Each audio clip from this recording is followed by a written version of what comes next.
หมดแล้วไปหมดได้บ่นอกบ้านนี้เนาะสาธุคุณ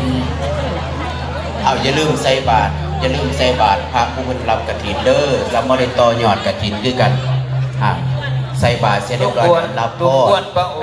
จากจังหวัดสระแก้วต่อยอด 1,000 บาทสาธุ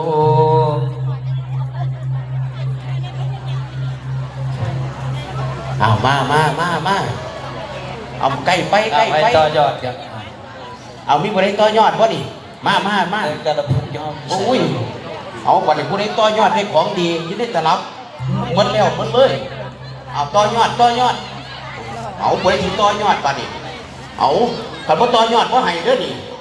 เป็นนักเทศราชาโชคของครูบาใหญ่ผู้ได้แม่ลำไพวิจิตรหลายเด้คุณแม่ลำไพวิจิตรจีของครอบครัวบ้านน้องหาง3,000 บาทสาธุมีผู้ใดที่ต่อยอดบ่แล้วมาแล้ว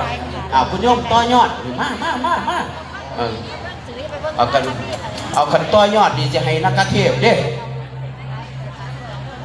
ใจเย็นต่อยอดมีมาบูชาเลยซื้อว่าหยังต่อยอดคุณซื้อว่าหยังนั้นเอามรรัตตำบลเอามรรัตเป็นมาต่อยอด100 บาทเอาสาธุบ้านน้ำคำอำเภอสวนจังหวัด100ต่อยอดศิริราช100 บาทเอาสาธุกำลังทำตำบลน้ำคำกับบ้านดันนายกกับมาพุทธอะไรหนึ่งหรือไทย100 บาทเอาสาธุเอามาเด้อต่อยอดซื้อว่าหยังร้านเป่าตูสุรพงศ์วัฒนาสาขา100 บาทสาธุจตุรพักษ์อำเภอจตุรพักษ์วิมานต่อยอดพูดเลยเขาว่าพูนยาสกิน100 บาทสาธุไปเพียงล่างลูกบังคับอยู่กองด้วยกันร้านสัจใจชาได้ยังพุ่งพนมไพรต่อยอดมรเทพสาธุแม่ยังสมัยเรียนครับสา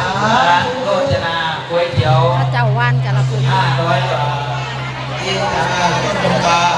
สาธุต่อยอด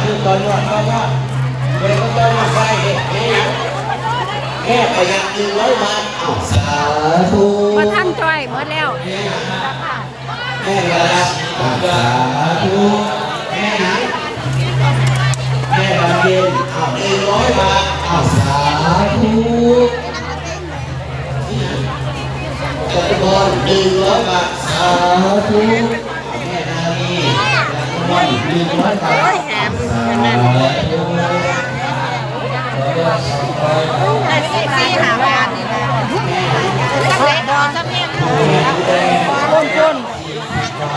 คนล่างวันกะละปุก